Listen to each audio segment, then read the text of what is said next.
Dans cette vidéo, nous allons voir comment faire évoluer la structure en cercle et rôle avec OpenMyOrganization.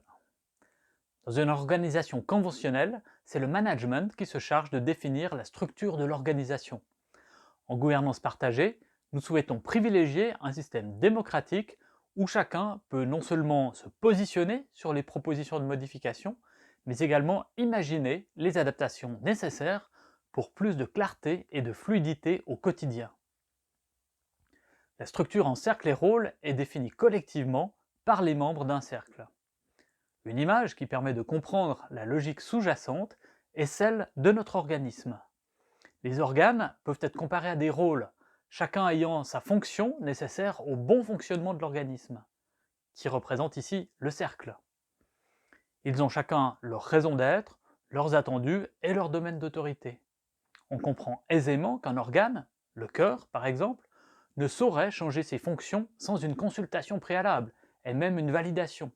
S'il devait décider seul de changer sa mission, en abandonnant par exemple la circulation du sang au profit d'une autre activité, il mettrait tout l'organisme en danger.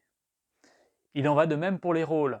À chaque fois que l'on souhaite modifier leur fonction, les membres du cercle doivent être consultés pour s'assurer que cela ne génère pas un danger pour l'organisation.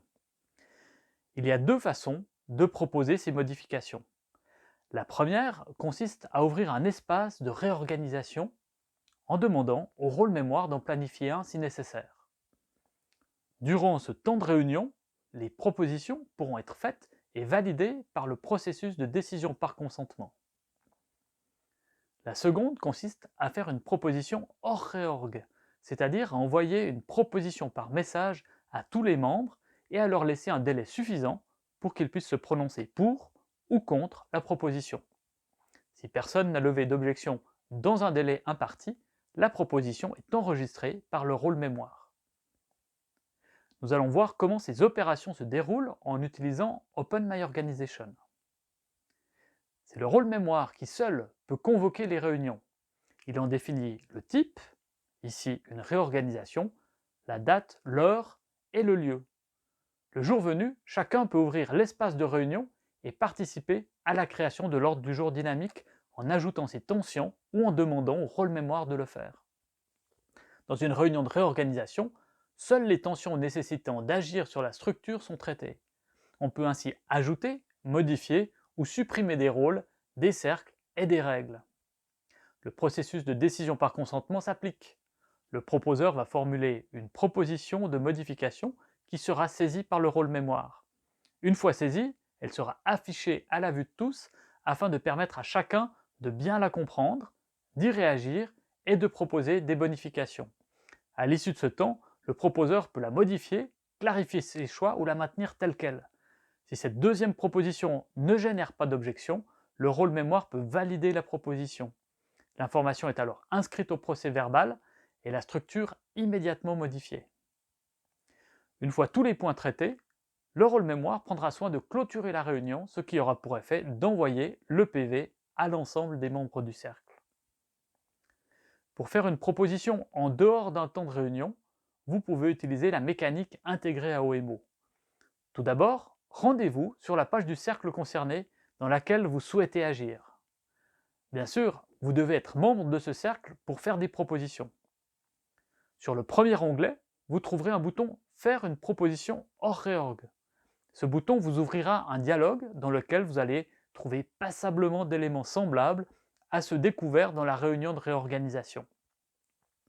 Tout d'abord, écrivez votre proposition en choisissant l'option représentative de ce que vous souhaitez faire.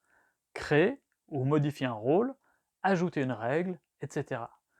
Vous n'avez ensuite qu'à remplir les différents champs du formulaire. Votre proposition peut être composée de plusieurs éléments que vous pouvez ajouter à l'aide des boutons si nécessaire. Une fois votre proposition entièrement rédigée, vous pouvez la valider. Attention à bien réfléchir avant d'appuyer sur le bouton de validation. Un message sera alors envoyé à tous les membres du cercle et les modifications ne seront plus possibles. Les autres membres du cercle auront 10 jours à partir de maintenant pour se prononcer pour ou contre la proposition. Ils peuvent le faire grâce au bouton qui est apparu dans le même onglet. Comme auteur de la proposition, Vous pouvez également décider à tout moment de la retirer. Une fois les 10 jours passés, le rôle mémoire peut se rendre sur la même interface. En fonction des votes effectués, l'action à envisager sera différente. Ainsi, s'il n'y a eu aucune objection, la proposition pourra être validée. Attention, il n'est pas nécessaire que tout le monde ait répondu. Ceux qui ne se sont pas prononcés ont émis l'équivalent d'un OK. Si une seule personne a objecté, la proposition devra être traitée en réunion de réorganisation. C'est à la personne qui s'est vue refuser ces propositions de regarder avec le rôle mémoire pour organiser une telle réunion. Dans l'interface de la réunion de réorganisation, il est possible d'importer une proposition afin de ne pas avoir besoin de réécrire tout son contenu. Elle passera ensuite les étapes du processus de décision par consentement, permettant de la bonifier et de lever les précédentes objections. Voilà les deux façons d'agir sur la structure en cercle et rôle, à travers une réunion ou avec le processus hors réorg.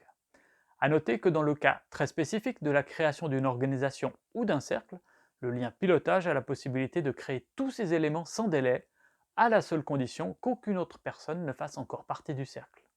Nous traiterons cet aspect dans une autre vidéo dédiée au design, soit la phase de mise en place de la structure de base. Si vous souhaitez expérimenter ces différentes possibilités, n'hésitez pas à vous connecter sur le site de démonstration de OMO. Il vous permet de tester sans générer des emails auprès de vos collègues et sans modifier votre propre organisation.